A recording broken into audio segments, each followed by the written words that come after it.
Hello, and welcome to I Am Not For Everyone, the podcast for those looking to release shame, heal from trauma, and feel really, really good being their fully expressed, authentic selves.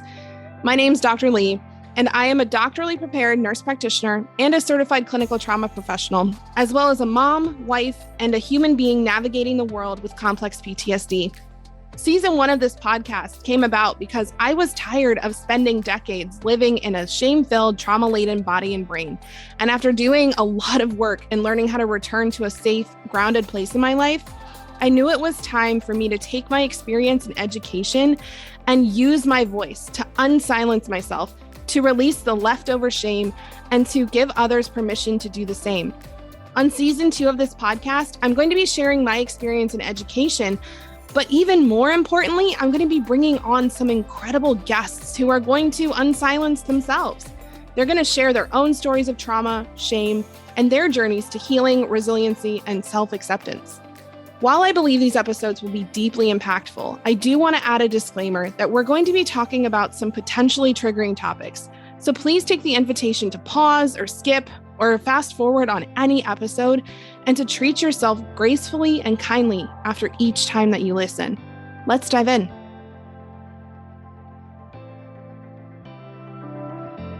Hey everyone, welcome to this week's episode. I am really excited. I have the fabulous Lara Wellman with me today, and I'm going to let her introduce herself to you now, and then we're going to get into her story. So welcome. So glad you're here. I'm so happy to be here.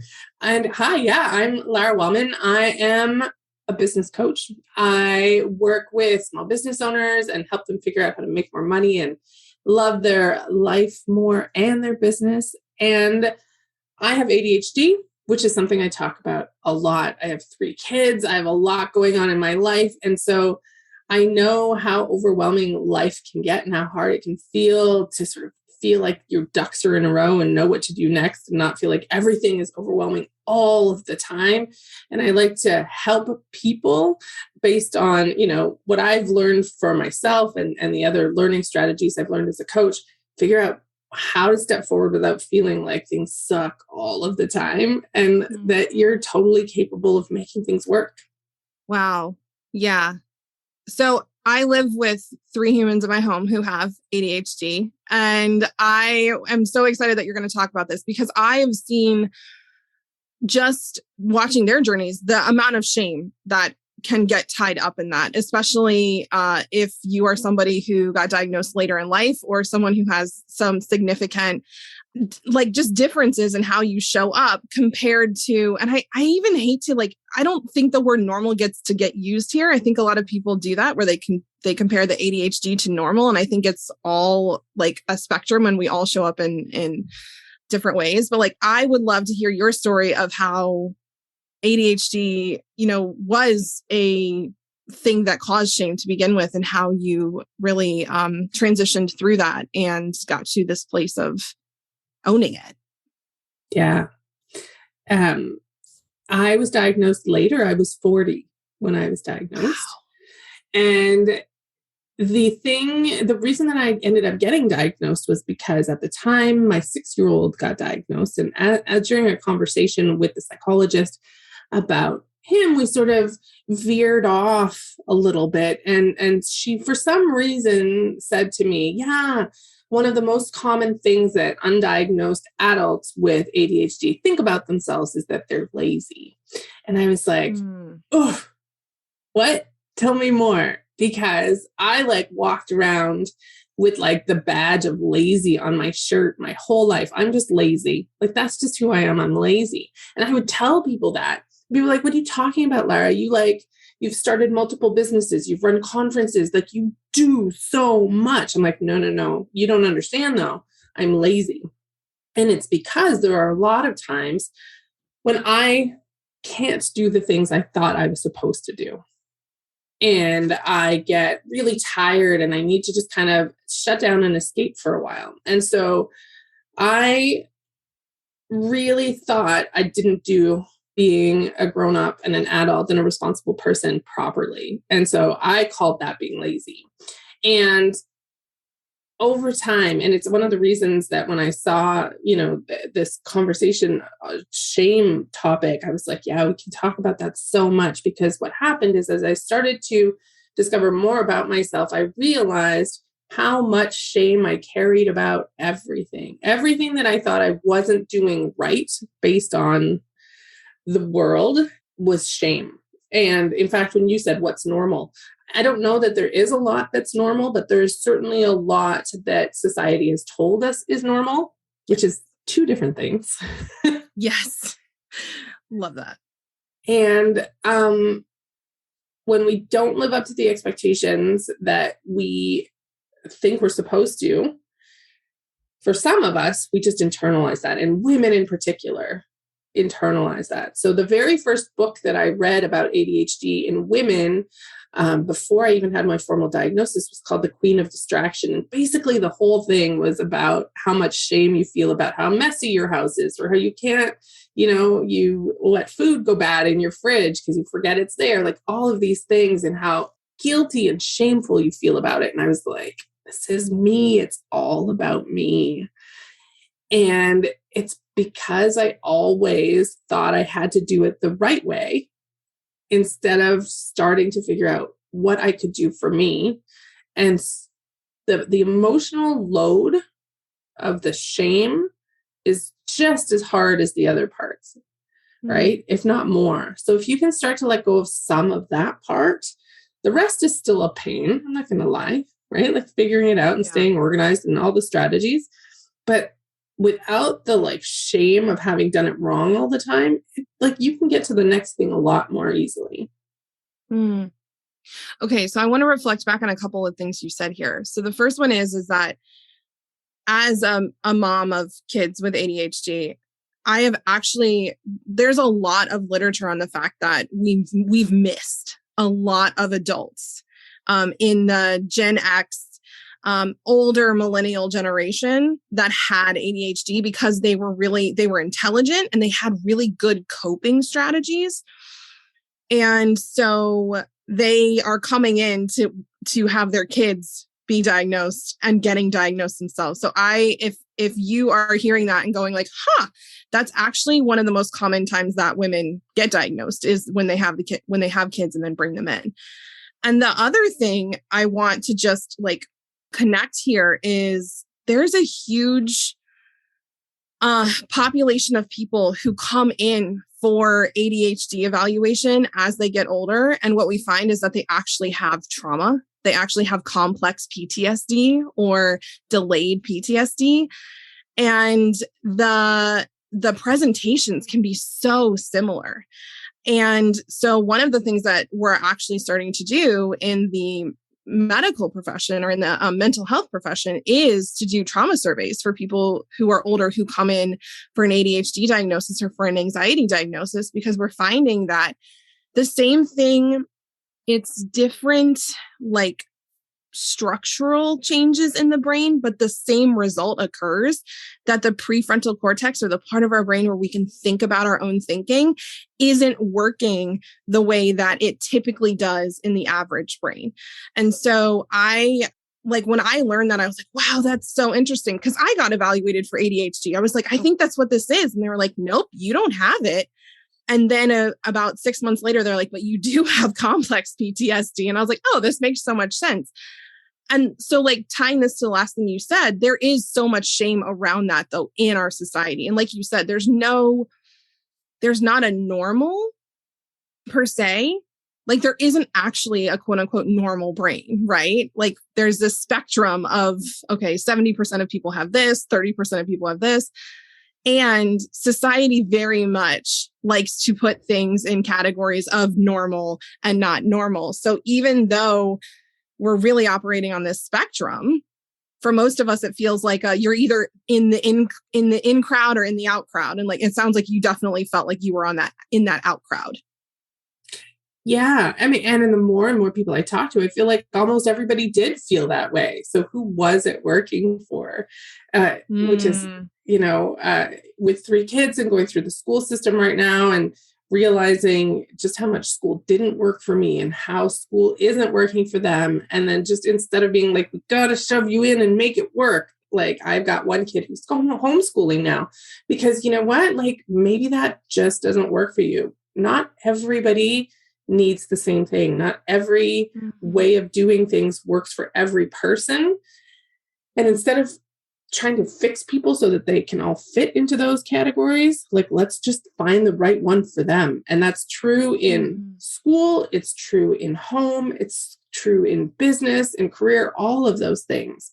There is not a one size fits all that's going to work for everybody. So instead of thinking, how do we make everybody work as well as possible in that one size fits all, let's have a bunch of boxes or, you know, just like an open playing field and let's just see what happens. Yeah. Like what does it look like if we get rid of all the damn boxes? And we're like, you know what? Like, we're just going to recognize that like there are people all the way on this end and there are people all the way on this end and everyone else falls in the middle. And like, that is what it is. There's no like, okay, once you get past this particular point, you're abnormal. Exactly. Exactly. So was that diagnosis for your child and then subsequently getting diagnosed yourself, was that what you'd say like was the kind of turning point of like, wait, do I need to feel shame about this? Or did that come earlier or later? No, it was then. And I was doing a lot of inner work too, around 40. I was like, I need to sort of look inside and figure out how to make myself feel better. Because I didn't feel good a lot of the time. And I knew I was carrying all kinds of stuff. And so the timing was perfect. I was ready to start looking, right? Sometimes you're not ready. Yeah. And yes. I had the first kid. I now have 2 kids with official diagnoses. I mean, I would kind of be shocked if my third also didn't, but we haven't quite got there yet. And just learning more about what ADHD was for my kids and then for myself, I just realized how many of the things I was doing weren't just being lazy, because it came down to that, right? You're not doing the work you're supposed to on time. You're running late. You're like you forgot something in the car and it went like groceries in the car and it went bad. Like all of these things, you can be like, it's being irresponsible. It's being lazy. It's not paying attention to what you're supposed to. It's not being responsible. Or it's like, actually, your brain isn't very good at those tasks. So let's figure out a way to put some fail safes in or to start eliminating some of those tasks so that you can do the stuff you are really good at, right? So it's like, do we just focus on how you're screwing up, or do we figure out what's going on and how we can make it better? And those differentiators mean that before it was just like, you suck. And now it's like, actually, here are some things we can do to make things easier. And just the idea, like I would learn it for helping my 6-year-old break it down. Don't say clean your room, say go pick up all the books first. And then you're like, that would work for me. Yes. I love that you're saying this. So my 11-year-old is like, she reminds me of Pigpen from the old Charlie Brown comics. Like she loves to just come in and do her thing. And like, she's this free spirit, like so artistic. Every one of her pieces of clothing has like some sort of artist medium on them. Right. And for me, who was raised in a home that was like, keep it clean. It's like, that was a huge challenge for me. And my husband actually ended up bringing me studies, and he's like, look, it shows that people who live in inherently like messier environments typically are more intelligent, or like they have this higher skill. And it was really helpful for me because like, even as somebody who was an anti-shame coach and someone who had all this medical training, it was hard as a parent to be like, to not put the societal norms on a child that those weren't working for. And as soon as I kind of went, okay, you know what? I'm going to stop trying to get her to conform to the norms and instead like embrace the things that she is really great at and like loosen my grip on some of this stuff. it was, I mean, there was such a massive transformation overnight. And it was helpful too to see like, oh, this is helping her not feel shame as well. And it is societal to a certain extent, right? Like we have this big home renovation that's about to happen, and we've got a interior designer who is helping us figure out what we're going to be doing to keep the house looking really good. And a lot of her suggestions are like, and this is where everything can be put away. And I was like, listen, we have too many people in our house with ADHD. And once something is put away completely, it ceases to exist. So there are certain things that need to be out in the open. And I know that that's not the aesthetic that you're used to, but the aesthetic that we need in our house is functional. And so that means things need to be visible. And so how do we do that so that it looks the best it can, but still like the recycling bin? I know you don't think it should be in the hall, but it will be in the hall. Otherwise, no recycling will ever get put away, right? Like we need to work with what works and understand that we all think differently. And even if it's not what you think most people want, this is what our house is going to look like so that it feels good for us. Yeah. That's I love that you're doing that. That's so gorgeous. And also to have someone coming in who's quote unquote the expert saying, this is how you do it. And be like, actually, that's not how we're going to do it. And if you don't like that, that's fine. We can find another designer, right? But like, I love that so much. Yeah. One of the other things that was interesting for me is like, my daughter draws on things. She draws on all the things. And before I was like, oh, that's like destruction of property. And now I'm like, you know what? That's her stuff. Like if she wants to do that, she can. And so, yeah, it's been a definite, I think for someone who doesn't have that way of moving through the world. And when society says, okay, you know, being messy is bad. By the way, lazy, I love the word lazy. I know that society says that lazy is a bad word. Lazy literally just means that you don't do anything you don't want to do, which I'm like, well, I want to be lazy. Right? Like I never want to do things that I really don't want to do. So I think even just flipping the script on that word is great. But like, I can see where so much of that shame would come in around, I'm messy, I'm lazy, I'm late, or I don't do things on the same timeline as other humans do. Yeah. When I used to work in a full-time 9-to-5 job, I would go in every day. And I think I would work like 20% of the day. Honestly, the rest of the time I was chatting with people. I was looking at stuff. I was sending emails to friends. I was just like all over the place. And I was like, oof, what an irresponsible employee. However, I always got really, really good reviews. I always got my work done. When I left, they were like, oh no, right? Like, what do you mean you're leaving? And so even though I didn't work 9 to 5, I got more done in a day than the person who came in and replaced me did. And I don't know. I mean, obviously, I don't know how much they worked, but I got more done than them. And that story has helped me remember that it's not really how many hours you work. It's like, what are you getting done? Are you doing what you need to get done? And when I work fast and I work efficiently. But I cannot sustain that 40 hours a week. Yeah. So is it fine if I like to watch Netflix during the day sometimes between the work that I do? Yeah, it is, as long as I give myself permission to think it's okay. And so now that I've realized I do my best work in these bursts, I do my best work quickly, but I can't sustain what other people sustain. And just in general, I get tired a lot. And so I mean, it helps that I have a business now because I can make my own hours. And my intention is always to not work more than about part-time hours, because I know that's how I do my best work. That's how I have my best output, is when I'm not trying to push myself beyond my capacity. And it's fine for me to have downtime and to take time on the couch with Netflix, or going for a walk with my kid, or going for lunch with somebody. Like, that's not, because there is still this perception that you're like, oh, that must be nice. Yeah. Oh, that must be nice. And first of all, actually, yes, it is. Secondly, right? Yeah. It's okay. Like, it's not, and again, this comes down to that box. Like, it's not about how hard I work. It's not about how many hours I work. Am I doing what I said I would do? Am I doing the work that I'm supposed to be doing well? Why does it matter how many hours it took me to do it? I'm really glad you're bringing this up.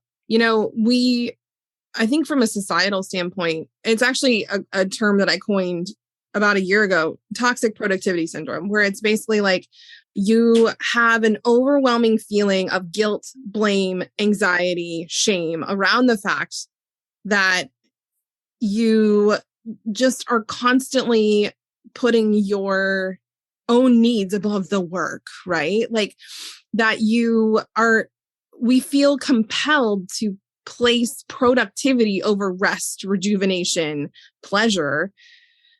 And I mean, I can see where that comes from historically, right? It makes sense where, when we used to have these very agrarian based societies where like, if you didn't go out and plow the fields, the food would rot and nobody would eat. Like, yeah, that makes sense. Like you have to do those things. And we forget that like they played games, they sang songs, they took breaks, they took these big lunch breaks so that they could, get fed back up and like rejuvenated. They stopped working when the sun went down and didn't keep on their computer answering emails. Like our society has gotten to the point where we can work at almost any time, anywhere.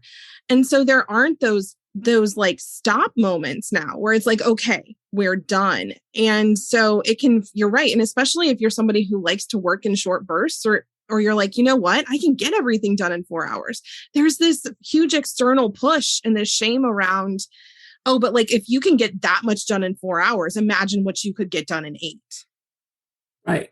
And I spent so many years feeling badly that I didn't use all 8 instead of celebrating the massive amount of stuff I was getting done in the 4. Yeah. And switching that is huge. Realizing, and I can go on and on. There's, the way school is set up and the way we're all trained in the Industrial Revolution and how it wasn't trained for big thinkers, right? We're not being taught to be big thinkers. We're not being taught that failure is good because you need to try things that fail to innovate. Like we're not being taught any of those things. And if we can just stop trying to put everybody into this one mold, like people are going to thrive, right? That's when they're really creative stuff. They're going to be able to be themselves.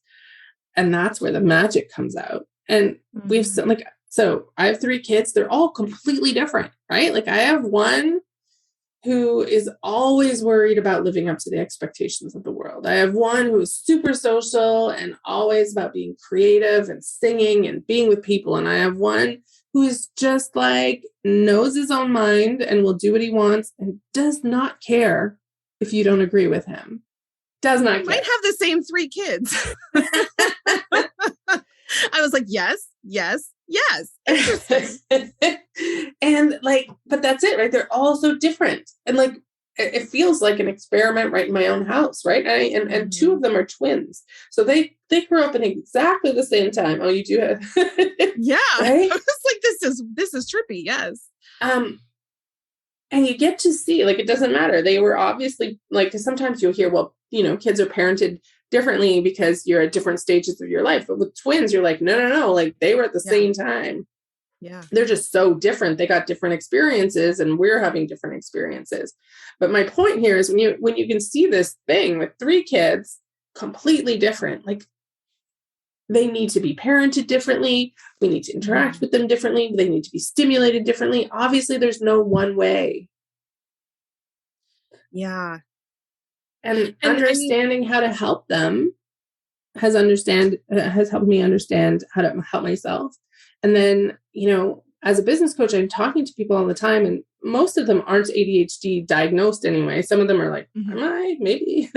But either way, there's so many things that they're like, I should be able to do this and I can't do it. And I feel so terrible about it all the time. Yeah. And it's so hard when you feel like you suck and you feel like you're broken and you feel like you're not good enough, and you think everybody else is somehow, right? You get in this idea, everybody else does this right. Everybody else can handle this. Everybody else this. And it's not true. We all have our struggles, but also if that's not working, it's okay. We'll figure out something that can work. It's okay if you're not doing it the way you thought it was supposed to be done, but we have so much stuff that makes us feel bad about ourselves when we don't do things the way we're supposed to, quote unquote, that it's just overwhelming and frustrating and people give up. Yeah. Yeah. We have externalized shame for a while. And then a lot of times, even when those external factors are removed, like if it's from your parents or it's from your, the situation you're in growing up, and then we're like, okay, I'm out of those external experiences, but you've internalized a lot more than you realize. And so then you're like, okay, I'm out of that experience, but like, why am I still feeling this way? Why am I still thinking these thoughts? And it can get really overwhelming. Mm-hmm. And you know, I've heard you as you're talking about yourself and the thoughts you were having, the I should. I always, you know, there's that saying of like, stop shoulding all over yourself, right? Like if I teach my clients that if they hear themselves think and I should or and I can't, that's a moment to pause for awareness, right? Because that is likely not your thought. That is a thought that has been implanted in you from an external place or in that one that you've internalized. And so I think it's beautiful that it sounds like you really looked at those internalized thoughts and went, wait a second, like these aren't right. Yeah. Mm-hmm. And I think it helps that I get to see other people doing it. Yeah. Right. So I get to see other people doing it. And because we tend to be even more compassionate to other people than ourselves. Of course. Right. I see it in other people and I'm like, no, like you don't need to feel bad about that. You know, it's okay. And then I'll be like, hang on. Right. I think I do that too. And that's helped me see it in myself. Yeah. When you're coaching the other human and you're like, hold on a second, I think I might also need that advice that just came out of my mouth. Mm-hmm. Yeah. Have that often. I think a lot of people don't realize that about coaches, they're like, oh, they do everything they're telling me to do. And they have already like mastered all the things. And it's like, no, it's so much easier to coach somebody on something that you've thought about so much and like help them see the thing. And it's also why coaches have coaches, right? Because absolutely. I'll have a call with a coach and I'll be like, you were saying everything I say to my clients every single day. I couldn't see it for myself. Thank you. Yeah. Well, and that speaks to kind of going back to what you were saying of like, I should be able to do all the things, right?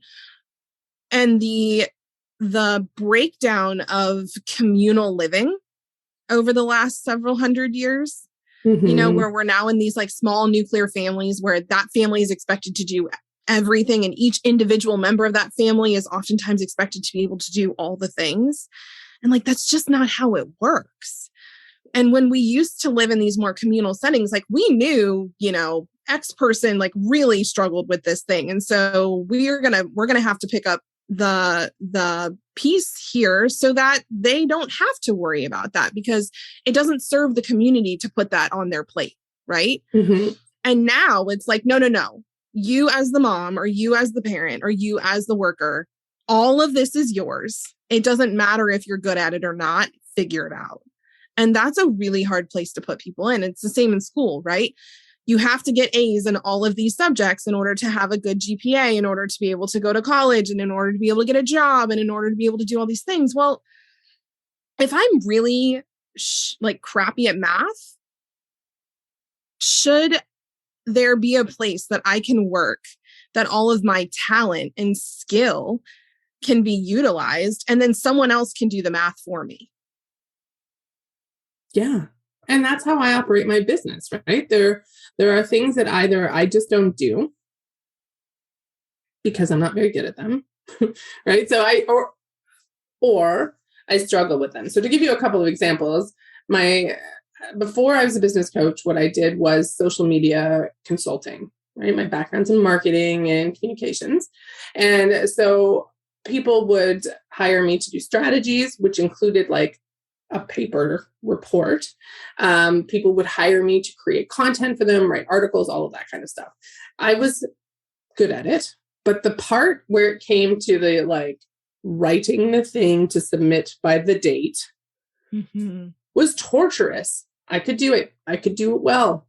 But like, I also would spend like 3 times the amount of time it took me to do the thing, not doing the thing, right? You know, that amount of time when you're like, I need to do the thing, but I don't want to do the thing. So you're on Facebook and you're like, I'm just gonna, like, it's one of the best ways. I don't know, ADHD wise anyway. You're like, look, I just cleaned the whole house. Well, that sounds productive, right? It was because I was avoiding this other thing that I should have been doing probably more, but now it's like productive procrastination.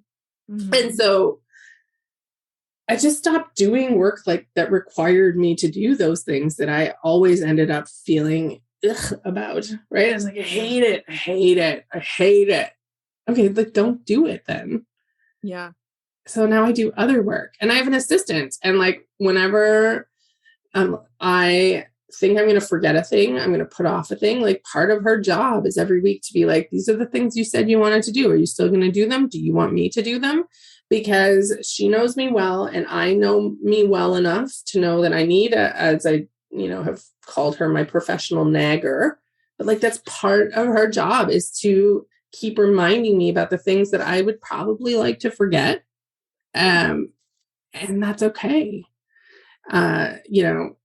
We haven't done too deep on ADHD, but the whole executive function dysfunction piece is like when you have these long lists of to do, you don't know where to start. Like you literally are like, this is too many things. And it's like paralysis, or I can't prioritize things today. Or I like to call myself a time optimist because I can't really quite judge how long things take.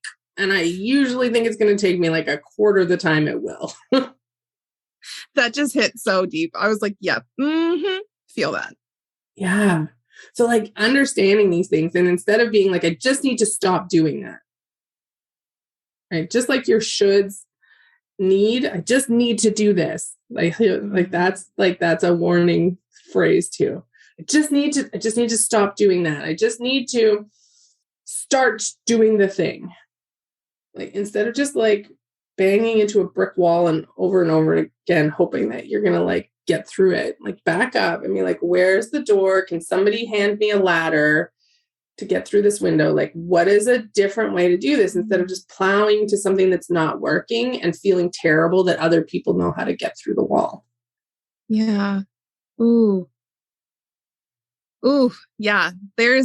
I'm actually a little speechless here because I think that's like, we do that to ourselves, right? We're like, there's a wall and I should be able to get over the wall. And then there's like so much then,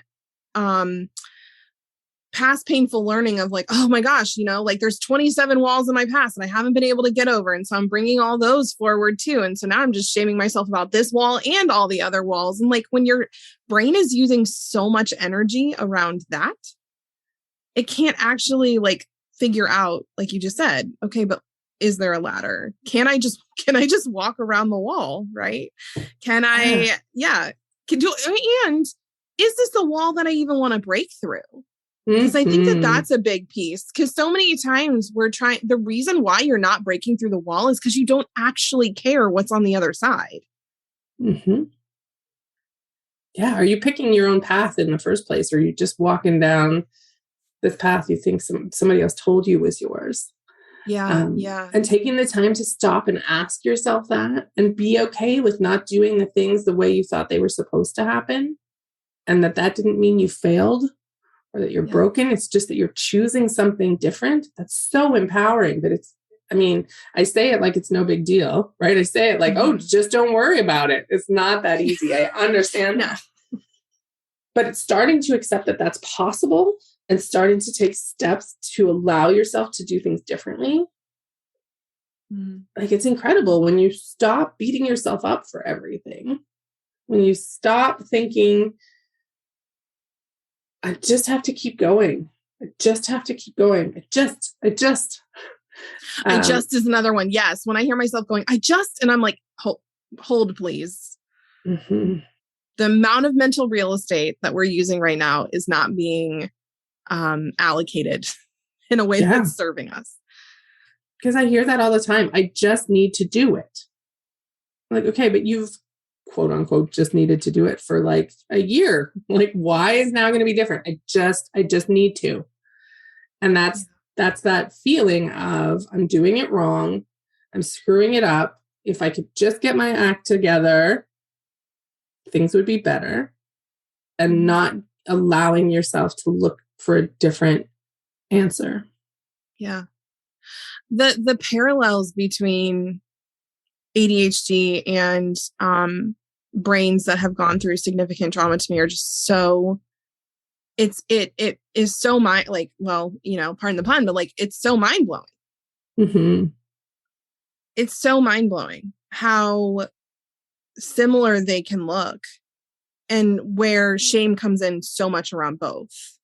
Mm-hmm. And so I guess my next question for you would be, when you got this diagnosis, how did you start talking about it? Like, how did you start owning it in a way that felt good for you?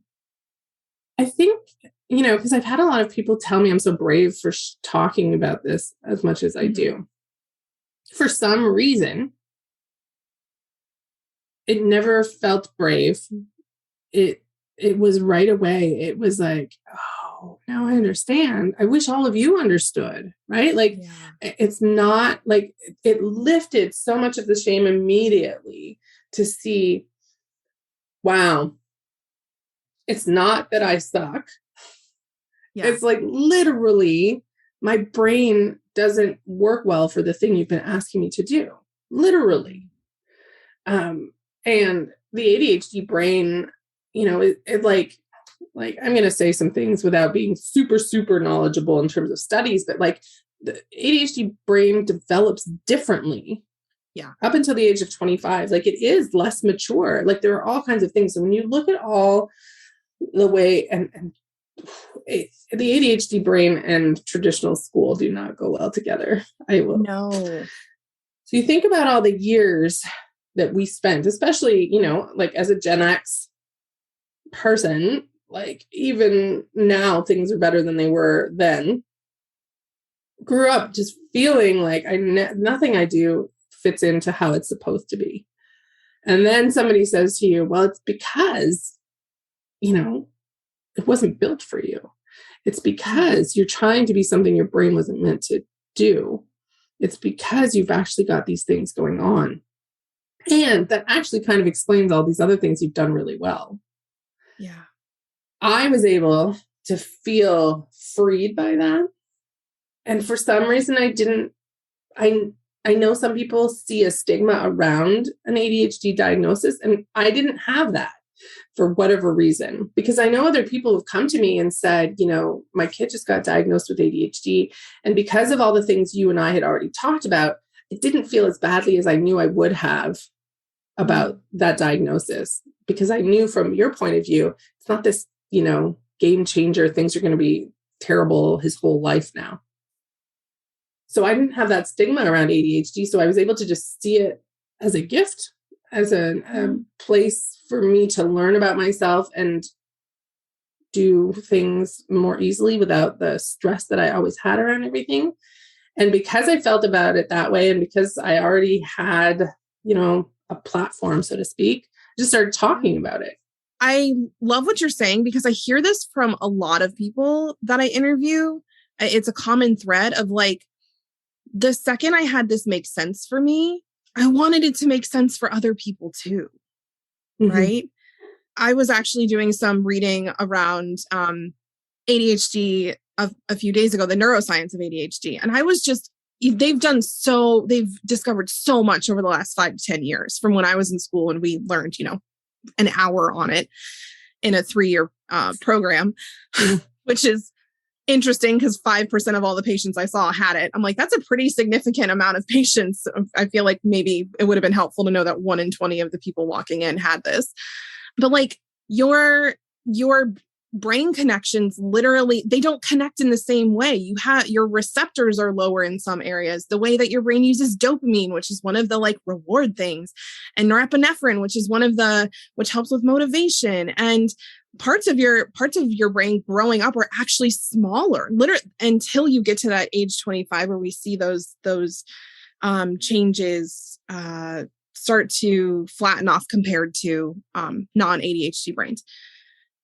And like the fact that we have students do as well as they do in school, when that system is not set up to feel rewarding for the ADHD brain. Like the things that we use to reward non-ADHD brains, ADHD brains are like, no, thank you. That doesn't work for me.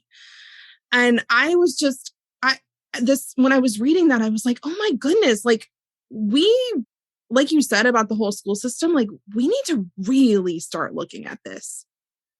We really need to start looking at this for our kids, because if 1 in 20 kids is going to walk in, and to be honest, it might be more than that, because there's kids who don't go diagnosed. If every 1 in 20 kid is going to walk in here and this isn't going to serve them, I just feel like that's too high of a number. Mm-hmm. It's way too high of a number. Mm-hmm. It really is. And there's so many different ways of learning and ways that we can support every kid. I get it. It's more complex. We can't just put them all in the same school, in the same class, and everything will be fine. I get it. It's more complicated for teachers and administrators.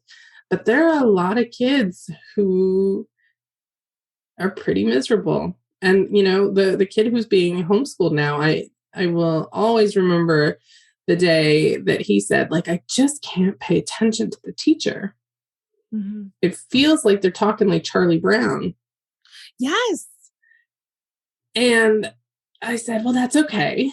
Just get through the day and then we'll learn it after when you get home. Because that's pretty much what I did through school, right? I never paid attention in class. And then I would learn the stuff on my own. And then I thought, what a terrible use of your time. Right. Right? Like, why would I say to you, go and spend the entire day miserable, and then we got to go do all the work again later, right? So you don't get to come home and like play. You get to come home and now learn all the stuff you didn't learn. Like, why would we do that? And it's partially because, well, school is meant to teach you how to have a job, right? And go to work all day. And like, that's what we were told. And then I thought, Lara, that's not at all how you work, right? You have built a business that lets you not do that. So that also isn't true. Yeah. And, you know, obviously it's not the same for everybody. And I realize and acknowledge I come from a place of privilege where I have, you know, room to do certain things that not everybody can. But we were able to bring him home and start figuring out ways to support him in a different way. Because, like, why should I just try to make you fit into something that's making you miserable? And it was the same for me in a corporate job. I was like, the reason I was only working so little of the time was because I was unhappy. I hated being there. Yeah. I hated it. And now I get to not hate my work most of the time. Like, again, I don't like to sugarcoat things. It's not like I love every part of being a business owner every minute of every day. Yeah. But it's better than having a job that I don't like, and where, you know, again, like I remember having no manager for a year. Like, I fell between the cracks. Like, I had no immediate supervisor for a few years. And then they brought somebody in and I was like, I hate that somebody thinks they get to tell me what to do. Apparently, right? Like, that's like, I don't like it when people tell me what to do. I like to be able to do the thing that I see that excites me. Yeah. And then I do it well. But if you tell me I have to do a thing I don't want to do, I do not do it well. Yeah. So it's just finding the flow and honoring that not everything works for everybody. Yeah. My husband was diagnosed at, a year before we had our daughter. So I think around 21. Oh yeah. It was his last year of college. And it was so fascinating because he ended up starting on medication. And I remember, and I just like to say this, I share anything about my husband or my children with consent from them. because these are their stories and I want to make sure that they feel good having them told.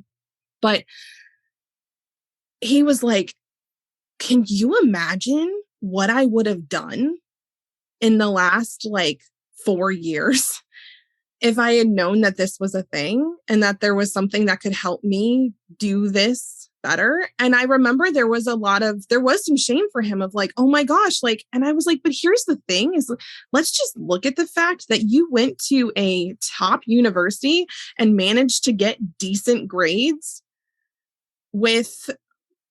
by what the test measured 60% functioning compared to someone with a non-ADHD brain. I was like, that in itself, gets to be that's something you get to feel proud of, that you were in a system that wasn't really serving you and you still were able to function relatively well. And it's a two things are true situation. Also, how did we get you to age 21 there were so many signs and so many things, the fact that nobody was able to pick up on it was just wow, okay. So what are we doing to actually screen or stop for a second and be this kid hands in 0% of his homework, but gets A's on every single test. So there's something going on here. We can't just be oh, he's getting a C, so he's good to go. Right. And so my first kid who got diagnosed was the ADHD bouncing off the walls, disruptive kind of ADHD, right? Those are the ones who got diagnosed the most because they're disruptive and it bothers other people. I was the kind of kid, and one of my other kids like that too, is we just sit there, the daydreaming, the looking out the window. My grades are okay, which is pretty impressive given that I never pay attention. But I was not ever bothering anybody, right? So nobody's red flag, this person's having issues. They're kind of they seem okay. And, I mentioned my third kid who hasn't been diagnosed yet. They're not struggling a ton, but I can see some of, because I understand ADHD so well, I can see some of the stuff is starting to come up. So I want to go in with a diagnosis and be let's support them. Yeah. Instead of being it has to be so bad. And I get it. ADHD is a dysfunction, all of that. Right. But let's just support people to do their best work instead of being it's such a problem. We have to wait for everything to be catastrophic before we support people in their learning and in their styles and what's going on. But I think that's why so many people have gone undiagnosed, is because if they were not disruptive and a problem to other people, it's fine, it's good, they're okay, right? And you hear that from other people, right? The whole stigma around it. You're maybe they have ADHD, they're fine, it's okay, they're fine, they're okay, you don't need to worry about them, they're fine. I'm not trying to say they're broken. I'm saying, how can we help them feel better? I got chills as you said that, because I think that goes so far, that has such a broader reach if that is the perspective that we take of a proactive, how can we support people at the beginning of, okay, things aren't quite working for me, versus waiting until they become a problem for others and then going, okay, well now, since you're bothering us, we're going to take care of this. We're going to fix you.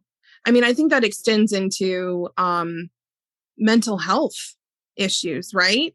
I'm only going to care about the employee when they have a mental breakdown. I'm not going to worry about their mental health until they're at that point, because it's not affecting our company. It's not affecting our bottom line. And, I just, what a cool world to live in. That's hey, we want to make sure that you're optimized. That you don't hate your life. Yeah. Not just from a it's good for us for you to be optimized, which it is. By the way, anybody who's leading a company or listening to this, it's really good for your bottom line, for your humans to be optimized, right? Mm-hmm. Even though at the beginning it feels like a big investment, I promise you that pays off. And just for from the, I care about the people that I'm in community with and I want people to feel the best that they can, whether it affects my bottom line or not. I think it's really awesome that, like you said, you have a business where you're supporting people in that way. And that so many of us have started businesses where we are like, you know what, we weren't given that. So like, it's kind of like you said earlier, now that I know this, like, how do I share this out? Exactly. So I think my last question is this. What is, if someone is listening to this and going, I'm identifying with this more than I realized, like, what's a piece of advice or just something that would feel good for you to share with the listeners that may be really resonating with your story? Well, I think, that whole, like, is there a stigma around ADHD? If you go and look into this, whether you go get a diagnosis or you just go read about it a little bit more and start thinking about it, thinking maybe I have ADHD doesn't mean there's anything wrong with you. Like, it means that you get to learn how to make things easier for you. And I think that whole, like, I don't want to label idea, I don't want to label people idea has made it so that we're afraid that having a label is somehow going to make people judge us. But what if instead giving yourself permission to understand yourself and give yourself grace for the things you're not good at means that you can find the things you are good at and like decrease what's not working. So it's like giving yourself permission to know that some of this stuff might be true for you, but that's, while it's like, again, I'm not saying ADHD is fun and not a struggle, but like, if you can learn about it, your life can become easier. So instead of being like, I don't want to be that. No. I'm normal. No, it's okay. I just need to figure stuff out and everything will be okay. Right? I just need to figure it out. Yes. Yeah. Like, give yourself permission to like explore your stuff. We all have stuff, right? So if we go back to the whole, nobody really is normal. Who could possibly be right there in the middle of the spectrum of everything that goes out in a, 360 sphere way? Like, it can go out in every direction. There's no like, who on earth would be sitting right there in the middle, perfectly quote unquote normal. So instead of thinking I'm okay, there's nothing wrong with me, I don't need to explore it. It's really giving yourself a gift to understand yourself and to be kind to yourself when things don't work so that you can figure out what will work. That was very permission giving. That was gorgeous.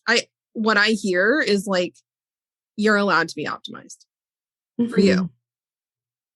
And maybe, you go to get the ADHD evaluation and the trauma-informed person who was in front of you is like, but like, wait a second. Tell me about your childhood. And you realize, oh, maybe this is something else. Like the willingness to explore, you may not even get the answer that you think you were going to get. Like I did. I was like, oh, I think I have ADHD. That must be what's going on. And they were like, yeah, no, that's not what's going on. Whatever the answer is, the cool part is that once you know the answer, you can do something with that. And that, I fully feel you on that label piece of like, it's hard to have the label. That label can feel like a stamp on your character instead of just like no, this explains to me what I may need, how I may want to show up, like what can actually help me be fully optimized and like function, and not just function from a productivity standpoint, but like from a fulfillment and a success and like I don't feel like crap all the time standpoint. Can you imagine? Like, I really believe that we didn't used to think we were allowed to like life, right? Like life is just meant to be, you go to work. It's not supposed to be fun. It's supposed to be hard. It's supposed to be to make money. Like, yeah, I don't love everything about my life, but like, is that how it's supposed to be?